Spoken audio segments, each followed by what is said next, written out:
रीता अपने हाथ में एक छोटा सा बैग लिए हुए प्लेटफॉर्म की तरफ दौड़ रही थी। जैसे जैसे उसे ट्रेन का हॉर्न सुनाई देता वो प्लेटफॉर्म की तरफ तेजी से चलती, लेकिन वहां भीड़ अधिक थी, इसलिए वो कई बार लोगों से टकरा भी गई। लेकिन जल्दी की वजह से इस बार वो एक बूढ़ी महिला से टकरा गई। महिला ने झुंझलाते हुए कहा, इतनी तेज काहे दौड़ रही हो? ऐसे कौन सी ट्रेन छूट रही है? सामने बड़े बुजुर्गों को भी मार रही हो। ओह, गलती से हो गया, मुझसे मेरी जिंदगी छूट गई। ट्रेन तो छोटी बात है। इतना कहकर रीता प्लेटफॉर्म पर पहुंच गई। वहां 2 डिब्बों वाली एक ट्रेन खड़ी थी जिसमें कोई भी नहीं बैठ रहा था। रीता ने चारों तरफ देखा कि लोग किसी अन्य ट्रेन का इंतजार कर रहे हैं और इसमें नहीं बैठ रहे हैं। इसमें कोई आ क्यों नहीं रहा है? कोई बात नहीं, मुझे जाना है, मैं बैठ जाती हूँ।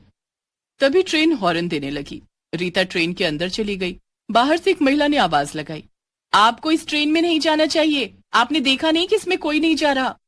मुझे भेड़ चाल का हिस्सा नहीं बनना है। वैसे इसमें ना जाने के कुछ कारण है क्या?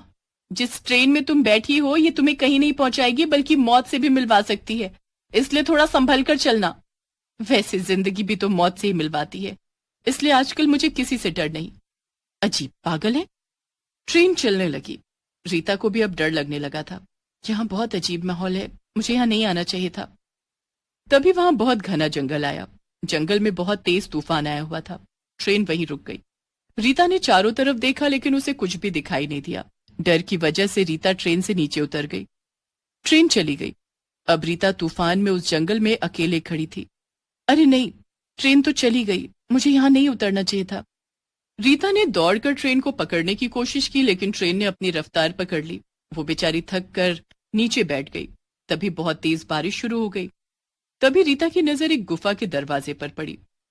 वो बारिश और जंगली जानवरों से बचने के लिए गुफा के दरवाजे की तरफ गई। मुझे नहीं पता कि इस गुफा में जाना कितना सुरक्षित है, लेकिन बाहर रहकर भी खतरा ही है। वो गुफा के अंदर चली गई। उसे चारों तरफ से डरावनी आवाजें आने लगी। अजीब अजीब से डरावनी पक्षी उसके चारों तरफ मंडराने लगे। वो गुफा के बाहर निकलने के लिए पीछे मुड़ी, लेकिन उसकी बहुत तेज चीख निकल गई, क्योंकि सामने एक महिला खड़ी थी जिसके लंबे दांत बाहर निकले हुए थे। उसके मुंह पर खून लगा हुआ था, लंबे बिखरे बाल। उसकी डरावनी आवाज उसे बहुत डरा रही थी। कौन कौन हो तुम? मेरे पास क्यों आई हो? मुझे जाने दो। यहां से जाना? तुम यहां से कभी नहीं जा पाओगी। मेरे रास्ते से हटो, हटो और मुझे जाने दो। नहीं, अब तुम कहीं नहीं जा सकती हो। जो यहाँ एक बार आ गया, मैं उसका खून पी जाती हूँ। यहाँ से कोई वापस नहीं जा सकता। मुझे जाने दो, मुझे जाने दो। मैंने तुम्हारा कुछ नहीं बिगाड़ा है, मुझे जाना है। मेरे छोटे छोटे बच्चे हैं। चुड़ैल ने रीता का गला पकड़ा और उसे हवा में उछाल दिया। रीता मदद की गुहार लगाती रही, लेकिन उसे वहां कोई बचाने नहीं आया। रीता तेज तेज चीख रही थी। चुड़ैल ने रीता को जमीन पर पटक दिया, जिसके बाद रीता तेजी से भाग रही थी। वो गुफा में इधर से उधर दौड़ रही थी, लेकिन तभी उसके सामने चुड़ैल आ जाती है। बचाओ, बचाओ, मुझे बचा लो, मुझे यहाँ से जाने दो, बचाओ, बचाओ। रीता को कोई बचाने नहीं आ रहा था। तभी रीता को वहां से भागने का मौका मिल गया। वो बाहर की तरफ दौड़ी, लेकिन जैसे ही वो दरवाजे पर पहुंची, उसके सामने वही चुड़ैल खड़ी थी। रीता बहुत घबरा गई थी। वो पीछे की तरफ दौड़ी, लेकिन पीछे भी उसके चुड़ैल खड़ी होकर हंस रही थी। उसके चारों तरफ उसको एक ही चेहरा दिख रहा था।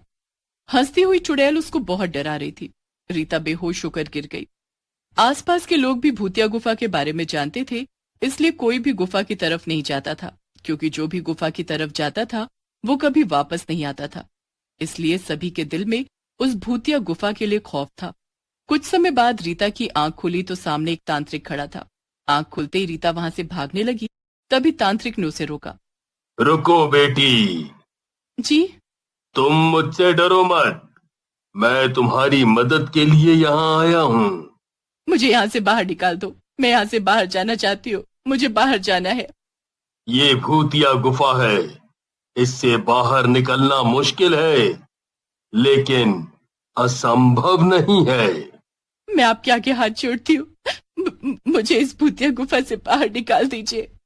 तांत्रिक ने रीता को शांत किया और अपने मंत्रों का उच्चारण किया, जिसके बाद पूरी गुफा में भूत और चुड़ैल आ गए। तांत्रिक ने वहां बहुत सारी बोतलें रखी और सभी को उस बोतल के अंदर कैद कर लिया। अब गुफा भूतिया गुफा नहीं थी। सभी? हाँ, मैंने सभी को कैद कर लिया है।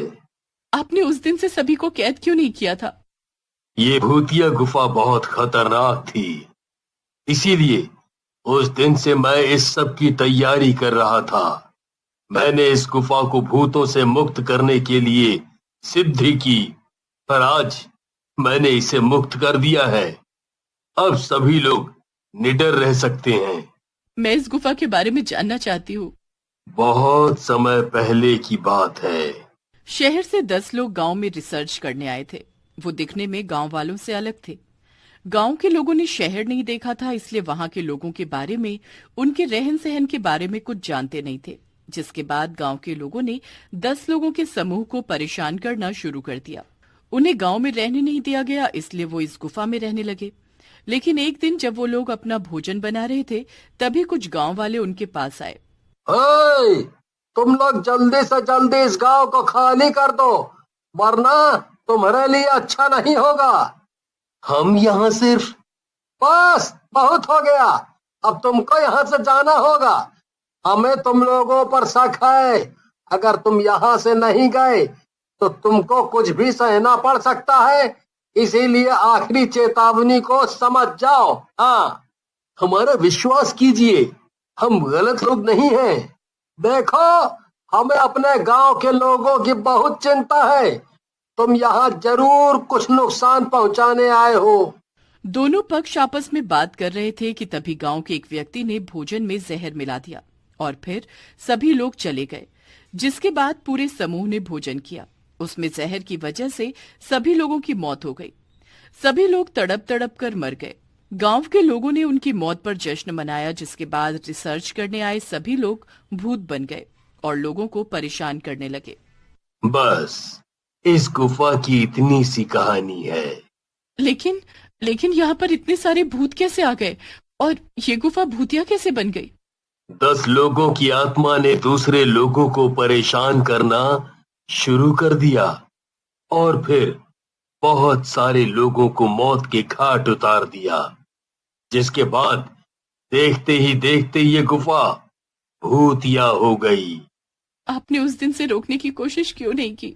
मैं उसी दिन से इसके लिए कोशिश कर रहा हूँ। आज मेरी कोशिश सफल हुई है। हाँ, आज आपने मेरी जान बचाई और भी न जाने कितने लोगों को बचाया है। इसके लिए आपका बहुत बहुत आभार। अब सब खुश रहेंगे। तांत्रिक अपनी समाधि की ओर लौट गया। रीता भी अपने घर चली गई।